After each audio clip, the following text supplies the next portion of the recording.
अगले 5 सेकंड में ये तय हो जाएगा कि तुम एक जिंदा इंसान हो या एक चलती फिरती लाश जिसका सौदा हो चुका है। रुको और मेरी आंखों में आंखें डालकर सच सुनो। अगर तुम राजस्थानी हो, अगर तुम खुद को उस राणा हमीर और प्रताप की औलाद मानते हो, तो आज अपनी मर्दानगी का सबूत देकर जाना। मुझे भीड़ नहीं चाहिए, मुझे वो कायर नहीं चाहिए जो रील स्क्रॉल करके अपनी उंगलियां घिस रहे हैं जबकि उनकी जमीन उनके पैरों के नीचे से खींची जा रही है। मुझे आज वो चंद शेर चाहिए जिनका खून अभी पानी नहीं बना है। तुम जिसे विकास समझ रहे हो ना, वो तुम्हारी मौत का फरमान है। अरावली पर्वतमाला मर रही है और उसे मारने वाला कोई विदेशी नहीं, तुम्हारे अपने वोट से चुने हुए नेता और बिका हुआ सिस्टम है। मैं आज तुमसे भीख नहीं मांगूंगा, मुझे तुम्हारा लाइक नहीं चाहिए, मुझे तुम्हारा सब्सक्राइब नहीं चाहिए, भाड़ में जाए ये सब। लेकिन अगर तुम सच्चे राजस्थानी हो तो आज इस वीडियो को इतना शेयर करना, इतना फैलाना कि दिल्ली में बैठी केंद्र सरकार और तारीख पे तारीख देने वाले सुप्रीम कोर्ट की दीवारों में दरारें पड़ जाएं। उन्हें पता चले कि राजस्थान अभी मरा नहीं है, सोया हुआ था और अब जाग गया है। आज बात हवा हवाई नहीं होगी, आज बात होगी सबूतों की। हाल ही में जो खबरें और रिपोर्ट सामने आई हैं, वो किसी डरावनी फिल्म से कम नहीं है। सुप्रीम कोर्ट में एक रिपोर्ट पेश की गई। जानते हो उसमें क्या लिखा था? उसमें लिखा था कि राजस्थान के नक्शे से 31 पहाड़ियां पूरी तरह गायब हो चुकी हैं। सुना तुमने? गायब। ये कोई जादू नहीं है, ये पहाड़ियां कोई छोटी मोटी पत्थर की ढेरी नहीं थी, ये वो दीवारें थीं जो सदियों से आंधियों को रोक रही थीं। सुप्रीम कोर्ट ने खुद माना है कि अरावली खतरे में है, लेकिन अफसोस मुझे ये कहते हुए शर्म आती है कि हमारा कानून अंधा ही नहीं, अब लाचार भी हो चुका है। सुप्रीम कोर्ट ने अवैध खनन, इल्लीगल माइनिंग पर रोक लगाई, आदेश दिए, लेकिन जमीन पर हकीकत क्या है? उसी कोर्ट के आदेश की कॉपी को माफिया अपनी गाड़ी के डैशबोर्ड पर रखकर रात के अंधेरे में डायनामाइट फोड़ता है। ये सुप्रीम कोर्ट की घोर लापरवाही नहीं तो और क्या है? सिर्फ कागज पर ऑर्डर पास करने से पहाड़ नहीं बचते। माई बाप, जब तक डंडा नहीं चलेगा ये माफिया नहीं रुकेंगे। फॉरेस्ट सर्वे ऑफ इंडिया की रिपोर्ट चीख रही है, लेकिन कोर्ट में सिर्फ तारीख मिल रही है और बाहर पहाड़ तारीख बन रहे हैं। सिस्टम पूरी तरह नंदा हो चुका है। पुलिस, प्रशासन, वन विभाग सब मिले हुए हैं। एक डंपर निकलता है तो सबकी जेब गर्म होती है और कीमत कौन चुका रहा है?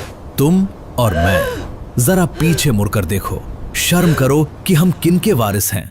ये वो राजस्थान है जहां पेड़ बचाने के लिए खून की नदियां बहा दी गई थीं। साल 1730, जोधपुर का खेजड़ली गांव। जब राजा के मंत्री पेड़ काटने आए तो एक वीरांगना अमृता देवी बिश्नोई सामने खड़ी हो गईं।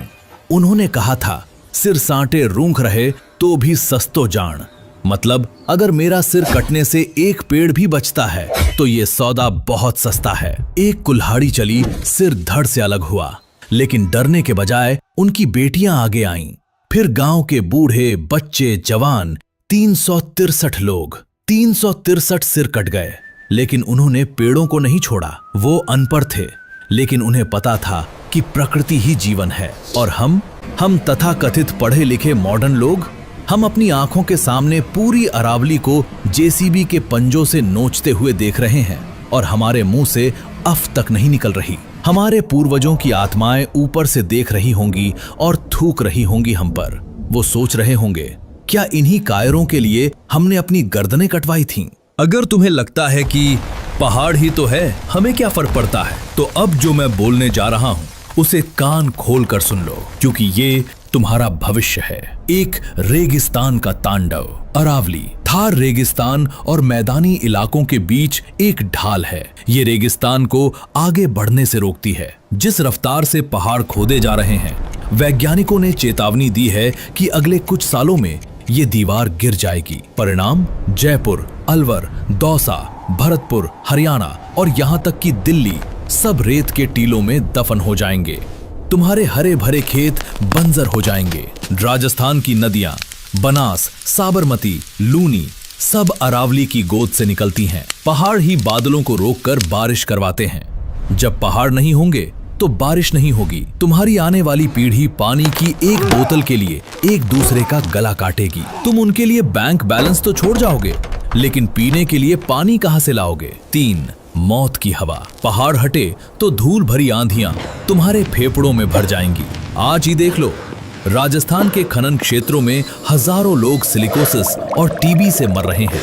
वो खून की उल्टियां कर रहे हैं। क्या तुम अपने बच्चों के लिए यही भविष्य चाहते हो? और हमारे नेता, चाहे वो बीजेपी हो या कांग्रेस, सब एक ही थाली के चट्टे बट्टे हैं। विपक्ष में होते हैं तो अरावली याद आती है, और सत्ता में आते ही खनन माफियाओं को लाइसेंस बांटने लगते हैं। ये राजनीति हमें खा जाएगी। केंद्र सरकार ग्रीन इंडिया के पोस्टर लगाती है, लेकिन राजस्थान में हो रहा विनाश उन्हें नहीं दिखता। तो अब रास्ता क्या है? रास्ता सिर्फ एक है, जन आक्रोश। मेरे राजस्थानी भाइयों, ये वीडियो कोई मनोरंजन नहीं है, ये एक युद्ध का शंखनाद है। खनन माफिया के पास पैसा है, बारूद है, लेकिन हमारे पास एकता है। कसम खाओ आज अपनी माटी की। इस बात को इतना फैलाओ हर व्हाट्सएप ग्रुप में, हर फेसबुक पेज पर, हर इंस्टा स्टोरी पर कि ये आग दिल्ली तक पहुंचे। हमें सुप्रीम कोर्ट से टिप्पणी नहीं, कार्रवाई चाहिए। हमें नेताओं से वादे नहीं, पहाड़ वापस चाहिए। नीचे कमेंट में लिखो #SaveAravali। टैग करो पीएमओ को, टैग करो राजस्थान सरकार को। उन्हें बताओ कि अगर अरावली पर एक भी जेसीबी चली तो अब राजस्थान का युवा चुप नहीं बैठेगा। मैं एक राजस्थानी हूं और मेरा खून खौल रहा है। क्या तुम्हारा खून ठंडा पड़ चुका है? फैसला तुम्हारा है। कायर बनकर मरना है या रक्षक बनकर जीना है? जय अरावली, जय जय राजस्थान।